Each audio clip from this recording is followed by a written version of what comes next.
Y'all ready for more show? Yeah. You sure? Because this next one's gonna dig deep.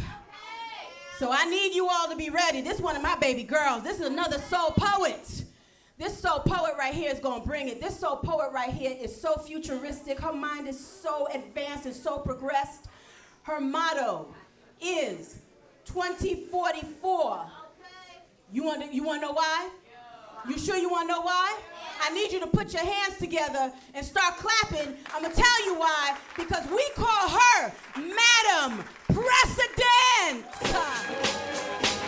We on a world tour with my man. Going each and every place with the mic in their hand. New York, LA, NC, VA. We on a world tour with my man. Going each and every place with the mic in their hand. Old Town, LA, San Fran, St. John.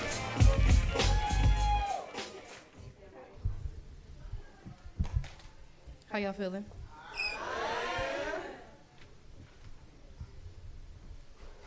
Thank y'all for letting me get my life.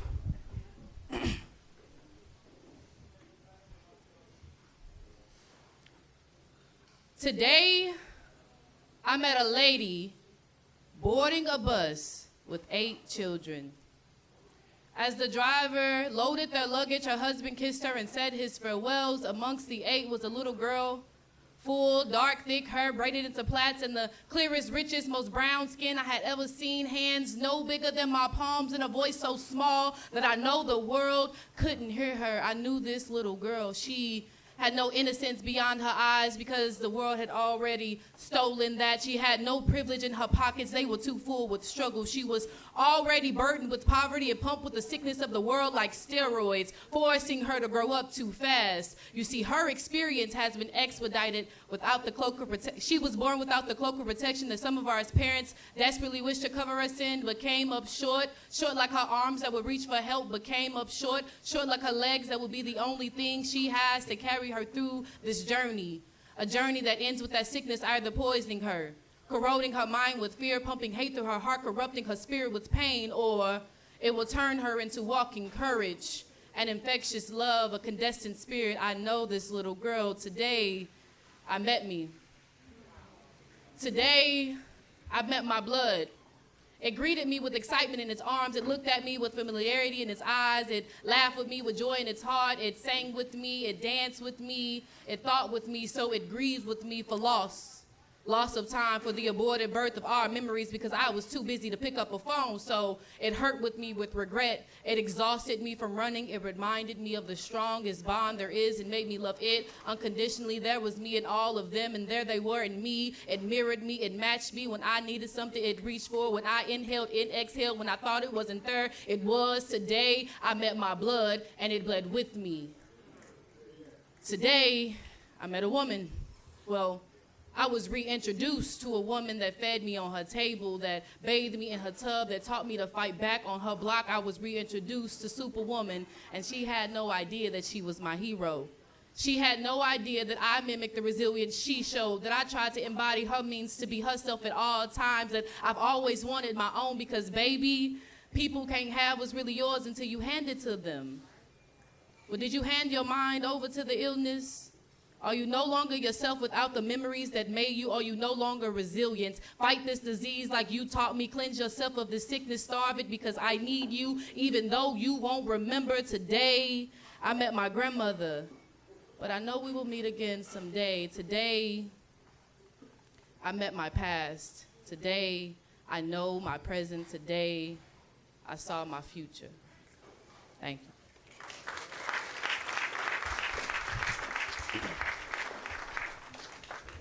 Okay. So I do go by the name of Madam Precedent, and I will be running for president, but I call myself Madam Precedent because I always set the tone. I believe in being the example.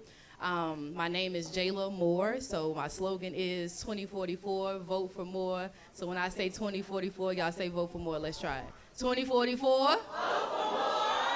Dang, that was beautiful on the first try. Okay. All right, okay. So for this next one, I know that first one was a little heavy. This next one, I want to lighten it up a little bit, have some fun.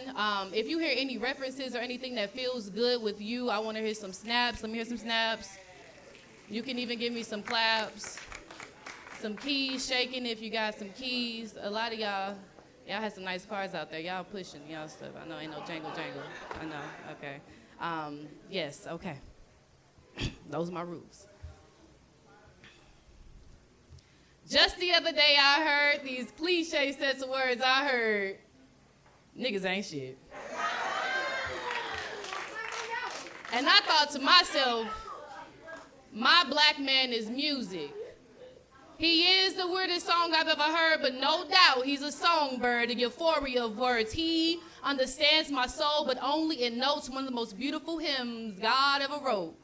He's a complicated melody sometimes, too. He'll pick fights with you just to make you do something odd and unusual. My black man is intellectual. He's every wrinkle in the brain, every individual strain of knowledge and theory gained. My black man is the mind. He's grind. He's precious time. He's sophisticated like a glass of wine. He's old school like Cube in a good day. He's a wolf amongst the prey, and just like the pack, we are connected. My black man is affection. He's every enchanting gaze into my eyes, every sweet kiss from my lips to my thighs. He's warm like innocence and bliss like ignorance. See, when I'm ready to bounce that shit like, whoa, I know I can make his hotline bling. He makes me want to get fancy just to be up all night on my worst behavior. He's too good and gives me teenage fever when he shows me a good time, and he's the best I ever had, because after him, nothing was the same, so I never want to hear that little motto, niggas ain't shit, again.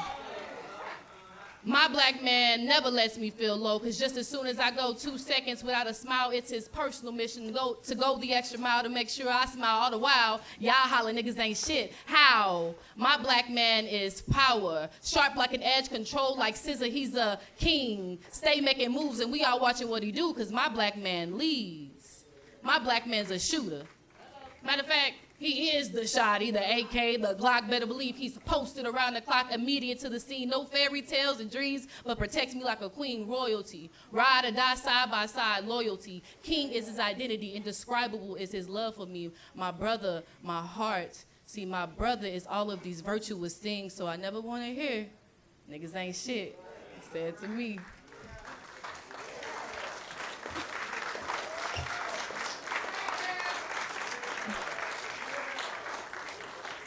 All right, for this last one I want to do, this one is important to me just because it's just about being together, being proud of who you are, no matter where you are, in what room, fellowshipping with your people.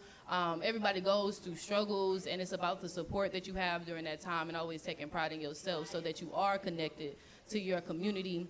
As y'all can see, the name of this poem here is Proud. I actually have some people who came to support me. I know I got a birthday girl in the crowd. Happy birthday, happy birthday. I got family here, so support is everything. Be proud. That's what I'm all about. So.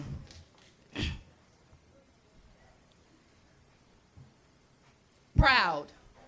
P-R-O-U-D. People, my people, it is with pleasure and pride the privilege has been placed upon me to pronounce us premium, to proclaim us as prime, perceived to be pointless pieces on this planet, but we paved it, paved our paths, pushed past pain, and plunged into poisonous predicaments, producing pinnacles, pyramids, peaks. We will persist and progress. We postulate the prophet of planted seeds because we were permitted by none other than God. My people possess power. We must be proud. Proud. P-R-O-U-D. Rather rash, raw, or reckless at times. Remember?